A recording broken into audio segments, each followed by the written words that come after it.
Shalom.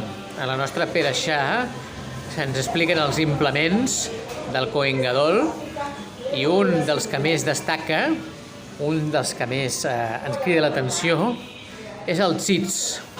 El tzitz és la banda daurada, la banda d'or que el Kohen Gadol portava al front, on posava Kodesh Lashem, que vol dir sagrat, sant per al Creador, sant per Hashem.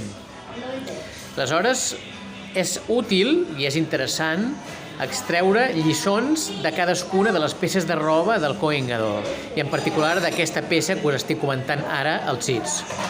Segons el Rav Ginsburg, el tzitz serveix per tenir audàcia de santedat, per tenir descarament de santedat.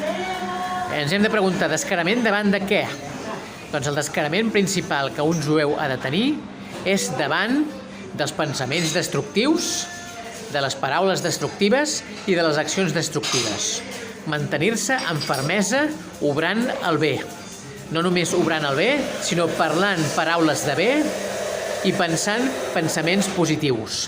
Mantenir-se ferm, mantenir-se bernat, sòlid, consistent, amb accions positives, amb paraules positives i amb pensaments positius, els que són les vestimentes de l'ànima. És interessant veure que el Kohen Gadol en aquesta Perashà ens parla de les vestimentes seves i que els aspectes que ens treballa, que ens permet treballar el tzitz, que ens permet treballar aquesta banda d'or, són també les vestimentes de l'ànima. Així doncs, el que hem de mantenir ferm en la nostra constància diària és pensar que tenim un tzitz posat al front, un tzitz, una banda daurada, on diu sagrat per al Creador. I quin és l'implement que nosaltres portem diàriament que pot fer referència a això? Doncs clarament els tefilin. El Rav Ginsburg ens ho explica en un shiur que aquesta setmana ha publicat en anglès, que és el tzitz. Els tefilin. Els tefilin els portem també al front i al braç i ens han de reforçar, evidentment, l'acció, el del braç, l'acció positiva, l'acció rectificada, el pensament rectificat, els tefilin del cap i la coordinació dels dos tefilin, el del front i el del braç, ens han de reforçar la paraula positiva, la paraula de Torà, la paraula d'encoratjament per nosaltres mateixos i per l'entorn que ens envolta.